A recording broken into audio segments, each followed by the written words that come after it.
നമസ്കാരം. പാലത്തായി പീഡനക്കേസിൽ അധ്യാപകന് ജാമ്യം.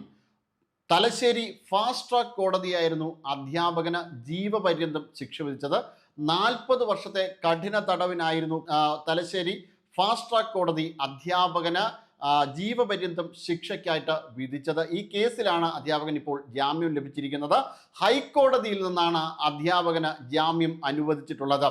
ഹൈക്കോടതിയുടെ ഈ കേസുമായി ബന്ധപ്പെട്ട വിധിയിൽ കുട്ടിയുടെ ഭാഗത്തുള്ള മൊഴിക്ക് ഒട്ടേറെ വൈരുദ്ധ്യങ്ങൾ ഉണ്ടെന്നും കുട്ടിക്ക് അതായത് പ്രോസിക്യൂഷന് കേസ് തെളിയിക്കുവാൻ സാധിച്ചിട്ടില്ല എന്നുമായിരുന്നു കോടതിയുടെ കണ്ടെത്തൽ. ഇത് അന്ന് തന്നെ, അതായത് ഈ കേസ് കൊടുക്കുന്ന കാലയളവിൽ തന്നെ ഇത് രാഷ്ട്രീയ പ്രേരിതമാണ് എന്ന തരത്തിലുള്ള ചില വാദഗതികൾ ഉണ്ടായിരുന്നു. സമൂഹത്തിന്റെ പല കോണിൽ നിന്നും അധ്യാപകൻ പീഡിപ്പിച്ചിട്ടില്ല എന്ന തരത്തിൽ തന്നെയായിരുന്നു അന്ന് പല കാര്യങ്ങളും പുറത്തു വന്നിട്ടുണ്ടായിരുന്നത്. അത് തീവ്ര ഇസ്ലാമിക സംഘടനകളുടെ പിന്തുണയോടുകൂടി നൽകിയ കേസായിരുന്നു എന്നായിരുന്നു അന്ന് പാലത്തായിയുടെയും സമീപ പ്രദേശങ്ങളിൽ നിന്നുള്ള ആൾക്കാരോട് സംസാരിക്കുമ്പോൾ അവരുടെ കയ്യിൽ നിന്നും ലഭിക്കുന്ന വിവരങ്ങളുടെ അടിസ്ഥാനത്തിൽ നമുക്ക് പറയുവാൻ കഴിയുന്നത്. അതായത് അധ്യാപകൻ പാലത്തായി UP സ്കൂളിലെ മലയാളം വിഭാഗ അധ്യാപകനായിരുന്നു.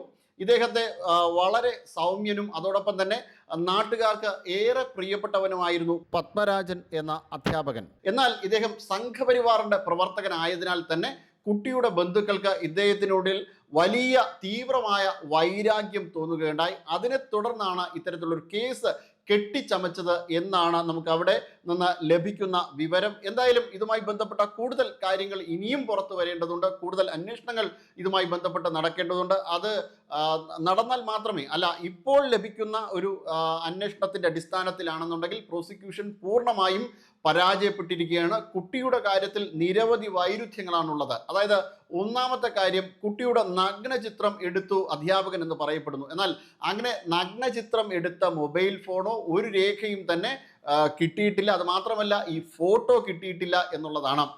അതായത് ഈ നഗ്നചിത്രം അടങ്ങുന്ന നഗ്നചിത്രം കിട്ടിയിട്ടില്ല എന്നുള്ളതാണ്. പെൺകുട്ടിയുടെ അമ്മയ്ക്കാണ് ഇത് അയച്ചു കൊടുത്തത് എന്ന് പറയപ്പെടുന്നു. എന്നാൽ അതുമായി ബന്ധപ്പെട്ട ഒരു തെളിവും ലഭിച്ചിട്ടില്ല. അത് മാത്രമല്ല, കുട്ടിയെ പീഡിപ്പിച്ചു എന്ന് പറയുന്ന ദിവസം അധ്യാപകൻ സ്കൂളിൽ ഇല്ലായിരുന്നു. കുട്ടിയെ സ്കൂളിനകത്ത് ബാത്റൂമിനകത്ത് വെച്ചും പുറത്തു വെച്ചും പീഡിപ്പിച്ചു എന്നാണ് പറയപ്പെടുന്നത്. ഇങ്ങനെ പീഡിപ്പിച്ചു എന്ന് പറയുന്ന ദിവസമായിരുന്നു അധ്യാപകൻ അവിടെ ഇല്ലാതിരുന്നത്. അദ്ദേഹത്തിന്റെ കോൾ റെക്കോർഡ് പരിശോധിക്കുമ്പോൾ ഈ രീതിയിലാണ് നമുക്ക് കാര്യങ്ങൾ വ്യക്തമാകുന്നത്. ഇനി അത് മാത്രമല്ല, കുട്ടിയെ പീഡിപ്പിച്ചു, അതിൽ നിന്ന് ഒരു തുള്ളി രക്തം ബാത്റൂമിൽ വീണു എന്ന് പറയപ്പെടുന്നു. എന്നാൽ അത്തരത്തിലൊരു രക്തം കണ്ടെടുക്കുവാനായിട്ടില്ല.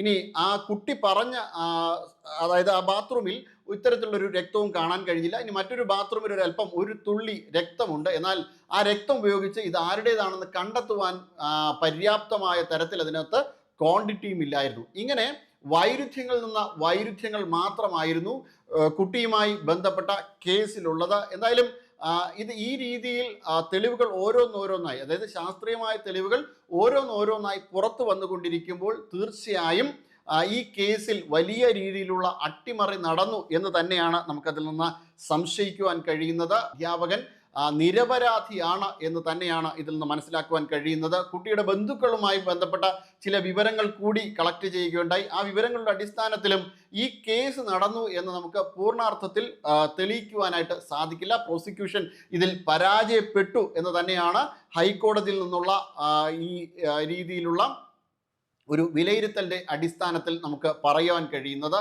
എന്തായാലും ഇതുമായി ബന്ധപ്പെട്ട കൂടുതൽ തെളിവുകൾ പുറത്തു വരേണ്ടിയിരിക്കുന്നു. അത് മാത്രമല്ല, കോടതിയുടെ ശരിയായ രീതിയിലുള്ള വിധി, ഇതിപ്പോൾ ജാമ്യവുമായി ബന്ധപ്പെട്ട കാര്യം മാത്രമാണ് സംഭവിച്ചിരിക്കുന്നത്. എന്നാൽ ഇതിന്റെ യഥാർത്ഥ വിധി പുറത്തു വരേണ്ടിയിരിക്കുന്നു. അദ്ദേഹം തീർച്ചയായും നിരപരാധി എന്ന നിലയിൽ അദ്ദേഹത്തിന് പൂർണ്ണമായും കേസിൽ നിന്ന് മുക്തനാകാൻ കഴിയും എന്ന് തന്നെയാണ് നമുക്ക് ഈ കേസുമായി ബന്ധപ്പെട്ട രേഖകളിൽ നിന്ന് മനസ്സിലാക്കുവാൻ കഴിയുന്നത്. തീർച്ചയായിട്ടും ഇതേപോലെ ഒരു അധ്യാപകനും ഇത്തരത്തിലൊരു ഗതികേട് ഉണ്ടാകുവാൻ പാടില്ല. അധ്യാപകൻ തന്നെ പറഞ്ഞതിൻ്റെ അടിസ്ഥാനത്തിൽ അദ്ദേഹത്തെ ഇനിയും ഈ കേസുമായി ബന്ധപ്പെട്ട് അകത്തിടുകയാണെങ്കിൽ തൻ്റെ ഭാര്യ ആത്മഹത്യ ചെയ്യും. കാരണം ഇത് കെട്ടിച്ചമച്ച കേസാണ്. തൻ്റെ വിദ്യാർത്ഥികളോട് താൻ ഒരിക്കലും ഇത്തരത്തിലുള്ള കാര്യങ്ങളൊന്നും തന്നെ ചെയ്യില്ല എന്നാണ് അധ്യാപകൻ പറയുന്നത്. അത് മാത്രമല്ല, മറ്റൊരു കാര്യം കുട്ടി പറയുന്നുണ്ട്. അതായത് അധ്യാപകൻ ഉടുത്തിരുന്ന ഒരു മുണ്ട് ഉപയോഗിച്ച് ഈ കുട്ടിയെ ബാത്റൂമിനുള്ളിൽ കെട്ടിയിട്ടു എന്ന്. അങ്ങനെ ഒരു അധ്യാപകന് നഗ്നനായി പുറത്ത് ആ സ്കൂളിലേക്ക് ഇറങ്ങുവാൻ കഴിയുമോ? അങ്ങനെ ഒരു രീതിയിലും ഇറങ്ങുവാൻ കഴിയില്ല. അങ്ങനെയെങ്കിൽ അവിടുത്തെ മറ്റു കുട്ടികൾ ഈ അധ്യാപകനെ കാണും, അതോടൊപ്പം തന്നെ സഹ അധ്യാപകർ ഇദ്ദേഹത്തെ കാണും. അങ്ങനെയുള്ള സംഭവങ്ങളൊന്നും നടന്നതായിട്ട് ഒരു ദൃക്സാക്ഷിയോ മറ്റ് കാര്യങ്ങളോ മറ്റ് രേഖകളോ ഒന്നും തന്നെയില്ല. ഇതിൻ്റെയൊക്കെ ആകെ തുകയെ വിലയിരുത്തി നോക്കുമ്പോൾ അധ്യാപകൻ തീർച്ചയായിട്ടും നിരപരാധിയാകാനാണ് കൂടുതൽ സാധ്യത. എന്തായാലും ഇതിൻ്റെ കേസിൻ്റെ പരിസമാപ്തി എന്നോണം ഇതിൻ്റെ ഏറ്റവും ഒടുവിലത്തെ വിധി വരാനിരിക്കുന്നു. തീർച്ചയായിട്ടും അധ്യാപകൻ നിരപരാധിയായിരിക്കും എന്ന് തന്നെയാണ് നമുക്ക് ഇതിൽ കൂടെ മനസ്സിലാക്കുവാൻ കഴിയുന്നത്. കൂടുതൽ വാർത്തകളും വിശേഷങ്ങളും നേരിട്ട് ലഭിക്കാൻ ജനങ്ങളിൽ നിന്ന് ജനങ്ങളിലേക്ക് ജനഭൂമി ന്യൂസ് സബ്സ്ക്രൈബ് ചെയ്യൂ.